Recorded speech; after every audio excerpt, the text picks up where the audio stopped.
Hey everyone, in this video what we're looking to do is we're looking to build and design a device that might minimize the harmful effects that forces can have on a community. So really what we're going to use is we're going to use the microbit, and specifically we're going to use the built-in sensor through an accelerometer to measure how much force is applied and to kind of make this as an alert for if something bad is going to happen based on a given force. So again, for this, we are just going to go to the Make Code website. So you just open up any browser and type in makecode.com along the top, and it'll take you right to this open source or free website to use. So once you're in there, you're going to click on the far left, the picture of the microbit, and that will take you to our project page. All right, so once you are here, just to get started, on the far left, you will see this purple edition icon which says new project. Please click on that and we can get to coding. So once we click on this new project, it might ask you to give it a name. I'm just going to call this one Force just to make it quick, not to be confused with the Star Wars reference. And from there, please click on the green Create button and that'll take you right into your code editing window.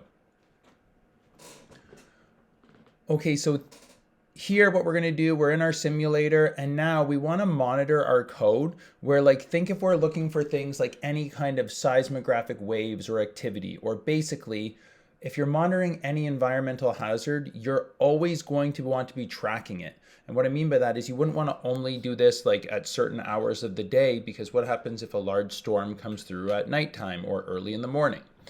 So what that means is we're going to need to use this forever block. So we're going to keep this forever block because it's going to always monitor our surroundings. So that means we don't need this on start block. So can you click and drag this on start block and delete it? And what this forever block essentially means is whatever we place inside of this block is going to happen forever until we tell it to stop. So now let's set some conditions. So to do that, we are going to click on our teal colored logic drawer. And at the very top, you're going to see like where it says conditionals, meaning if something is true, do that thing, or else do something differently. So at the very top where it says if true then, can you take that block and snap it inside of the forever block? Meaning if one condition is true, we are going to do that thing. So again, click on your teal colored logic block, and this time scroll down to comparison to where it says 0 equals 0. And even the shape itself will give it away for your students if they're not sure what to do, but you're going to place this over top of the true block right here. So now it should say forever if 0 is equal to 0. And that's great, but we actually want to track a given force. So what we need to do here is we need to click on our magenta colored input drawer. And we're going to scroll down until you see this block where it says acceleration, mg, and then you'll see like an X beside it, or possibly a different letter. So we're going to grab this acceleration block. And I usually tell students to line it up just below where we're working. And the reason for that is we are going to layer this over top of the first 0. So if you go slowly, and just for consistency, it's nice to say to approach from the left, because if you go slow, you'll see this little line. And as soon as this line appears, it means it's safe to drop over top of that value. So now it says if acceleration is equal to 0. Now, just so you're aware, acceleration can be measured in 3 different forms on the microbit. There's an X, Y, and Z axis. So you could change this. You can also look into strength, but that's a conversation for a different day. For today, we're only going to be looking at acceleration in the X axis. So let's use that. And then in the middle here, you will see we have an equals sign. Can you change this equals to if acceleration is greater than, which is second from the bottom?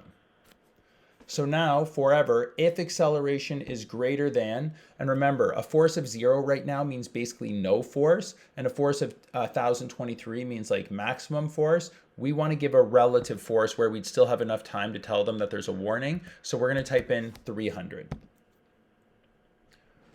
Now, so really what this means is if there's a force greater than 300, that's basically saying, like in real life, uh-oh. So what we want to do is we want to alert people. So please click on your blue basic drawer. Scroll down until you see the show icon with the heart block, and snap that just underneath the if statement. Now, a heart symbol would actually make something appear like oftentimes like that this is a good thing. So we are going to change this heart symbol by clicking the drop down arrow to the right of the heart and changing this to something that would be less favorable, such as an X. You could pick your own, but just make sure that it's there. And the very last step, we also want to make sure this is accessible for different type of individuals in the world. So what we are going to do is we're going to play a basic alarm. So to play alarm, click on your orange colored music drawer. And we're going to use one that's easier and already pre-built. So we're going to scroll down a little bit until where you see the subheading Melody Advanced. And then grab the first block underneath which says Start Melody, repeating once. And you can play whatever song you would like this to be. We're going to use Entertainer, just to make it like easy. And now you will see that even on the simulator, as I start like moving my microbit, you'll see that it gives like a value. You can hear that sound. That will let us know that like indeed, if there was a lot of force being applied, that this would work and we would see an X and there would be an alarm playing. We hope you enjoyed the video and we hope this is helpful. Thank you, everyone.